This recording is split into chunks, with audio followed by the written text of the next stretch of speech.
All right, guys, this is the first chunk of Daedalus and Icarus that we've read. Remember, there is an introduction paragraph in English that we read before this. I'm talking about what Daedalus is doing. He's desperate to get off Crete. He just wants to go home, and he is making the wings. But now we're picking up with what his son Icarus is doing. And then we get to the end, and he's actually got the wings on his person. So we're gonna get started. All right, the boy Icarus. Oh gosh, that was a terrible underline, sorry.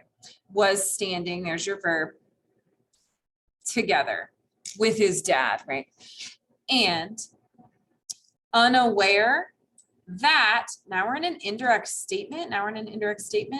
That means that my subject is accusative. That's an A, you can't really tell. And then my verb is an infinitive. That's a present active infinitive. All right, so unaware that he was handling his own dangers. His own is here, his dangers is here. I think that's a poetic plural, right? It doesn't really make much sense to say dangers. Yeah. He also, here's an ablative absolute, with his mouth beaming. That's a present active participle. Now I've changed colors like 8 times, sorry. Modo. So now he was grabbing the feathers, which relative clause, just a regular relative clause. The wandering air had moved. That is, the quas and plumas are so separated even though they go together. I think that's a hyperbaton. Now, oh, now we're not going to he was doing this first. Now he is softening. Remember, that's really moliebat. So the syncope in there. He was softening the yellow wax with his thumb, and in his own game, he was impeding, there's your verb, the miraculous work of his father. Those lines all together look like nothing, but I hope you followed along as I read. So, and in his own game, he was impeding the miraculous work of his father. That's a genitive. Afterwards, his ultima manus, his greatest hand, his furthest hand, it's like his dominant hand, probably his right hand, was placed, that's your verb, it's a perfect passive, on the coepto, on the thing having been begun. Remember, that is, I think I can write. Hold on. So coepto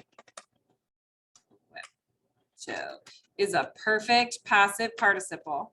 That means it comes from the fourth principal part. So we translate it having been verbed, right? So having been begun. And it is neuter, and it's singular, and it's ablative. It's gonna be an ablative of place where. Where did he place his hand? On the thing having been begun. Meaning the wings. He has put his hand on the wings, on the thing having been begun. It's in the process. The opifex, oh, I gotta go back to writing, excuse me. The opifex ipsa, the worker himself, the craftsman himself, hung, excuse me, that is incorrect. This word is hang. I'm so sorry. Balanced in the twin wings, in geminas alas. And we talked about, let me see if I switch to a different color, I can maybe help you see. Oh gosh, this drawing is going to be just as bad as it was in class. Here are the words for wings. Those are my wings, sorry. And then here are the words for him and his work. So you can see that he has been put inside the wings, just like he would be in real life, right? So the craftsman himself balanced his suum corpus, his own body, in the twin wings, because there's 2 of them, twin wings, right? And he hung, there's your verb I was looking for earlier, he hung in the air, having been moved, in the moved air. That's another perfect passive participle, implying that he is beating the wings to move the air, and that's what's keeping him up in the air. All right, that's our first section. We'll come back for section 2.